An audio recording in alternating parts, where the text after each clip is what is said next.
नमस्कार दोस्तों, आज हम आपको पूष मास में सुनी जाने वाली सफला एकादशी व्रत की कहानी सुनाने जा रहे हैं। तो चलिए कहानी शुरू करते हैं। एक बार युधिष्ठिर जी ने कृष्ण जी से पूछा, हे जनार्दन, पूष मास के कृष्ण पक्ष की कौन सी एकादशी आती है, उसका पालन करने की विधि वह व्रत कैसे करते हैं, इस बारे में कृपया करके बताएं। इस पवित्र दिन के आराध्य देव कौन है? कृष्ण जी ने कहा, हे जनार्दन, मैं यज्ञ दान से इतना प्रसन्न नहीं होता जितना एकादशी के पालन करने से होता हूँ।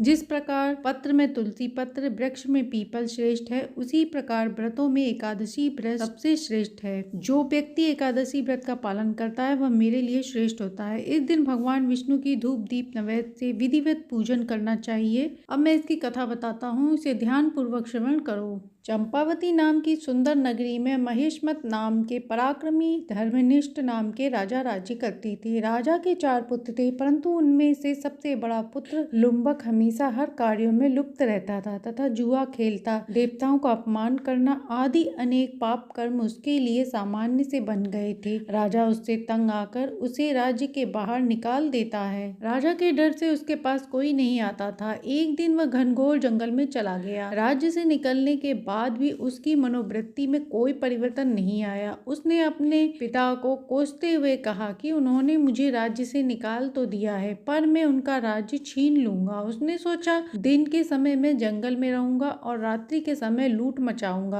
अब उसने ऐसा ही किया। दिन के समय वह पशुओं को हत्या कर अपना पेट भरता, रात्रि के समय लूट करता। कई बार उसे लोगों ने पकड़ा, परंतु राजा के डर से किसी ने राजा को बताया नहीं कि उनका पुत्र चोरी हत्या करता है, लोगों को लूटता है। सब सोचते थे ये लुम्बक के पूर्व जन्म के कर्म ही है जो वह इस पाप कर्म में लगा है, लेकिन लुम्बक के पाप कर्मों का अंत ही नहीं हो रहा था। जंगल में वह भगवान विष्णु के अति प्रिय प्राचीन बरगद के पेड़ के नीचे रहता था। इस प्रकार कुछ समय व्यतीत हो रहा था। एक दिन एकादशी की सफला एकादशी का समय आया। वह 10वीं तिथि को ठंड के कारण सो नहीं पाया और पौष मास की ठंड के कारण उसका शरीर शीत से हो गया। इस प्रकार अनजाने में उसने 10वीं तिथि को जागरण कर लिया। दूसरे दिन उसके शरीर में संचार नहीं हो रहा था। ठंड के कारण वह मध्याह्न में ऐसे ही उस पेड़ के नीचे पड़ा रहा। भूख प्यास से उसका शरीर शिथिल पड़ गया था। वह किसी जानवर का शिकार भी न कर पाया। धीरे धीरे वह बरगद के पेड़ के पास जाकर गिरे हुए फल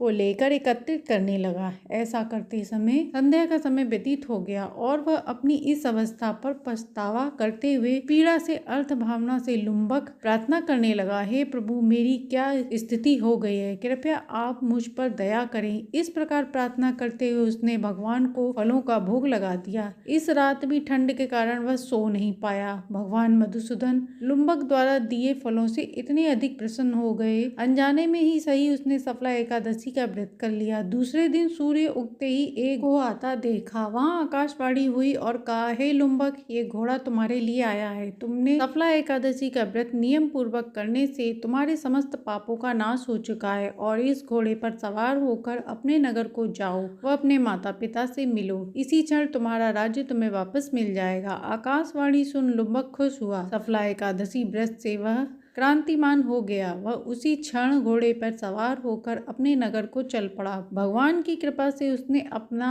दायित्व संभाला। जब उसके पिता ने सभी गुणों से उसे पाया तो उन्होंने अपना राज्य लुम्बक को सौंप दिया। लुम्बक ने अनेक वर्षों तक सुखपूर्वक राज्य किया। भगवान की कृपा से उसका विवाह एक सुंदर राजकुमारी के साथ हुआ और उसे पुत्र रत्न प्राप्त हुआ। जब उसका पुत्र बड़ा हुआ तो उसने उसे राज्य सौंप जीवन की शक्ति प्राप्त करने के लिए जंगल में चला गया। इस देह का त्याग करने के बाद उसे बैकुंठ लोक की प्राप्ति हुई। भगवान कृष्ण जी कहते हैं, जो व्यक्ति इस कथा का श्रवण भी करता है वह हर प्रकार के कष्टों से मुक्त हो जाता है, इसमें कोई संशय ही नहीं। अब सुनते हैं कहानी को पूर्ण करने वाली गणेश जी की कहानी। एक बुढ़िया माई थी। वह नित्य नियम से एकादशी का व्रत पूजन करती, श्रद्धा भाव से ठाकुर जी की उपासना करती। एक बार उनकी मृत्यु हो गई तो यमलोक उनको ले जाया गया। तो वह कहने लगी कि मुझे यमलोक क्यों ले जाया जा रहा है, मैं तो सारा जीवन विष्णु भगवान की आराधना में व्यतीत किया है। तब यमराज जी ने कहा, तुमने सारा जीवन विष्णु भगवान की आराधना तो की, परंतु कभी गणेश जी की कहानी कथा नहीं सुनी, इस कारण तुम्हें यहाँ आना पड़ा है। बुढ़िया माई ने कहा, मुझे फिर से भेज दें, अब से मैं फिर से नित्य नियम गणेश जी का करूंगी।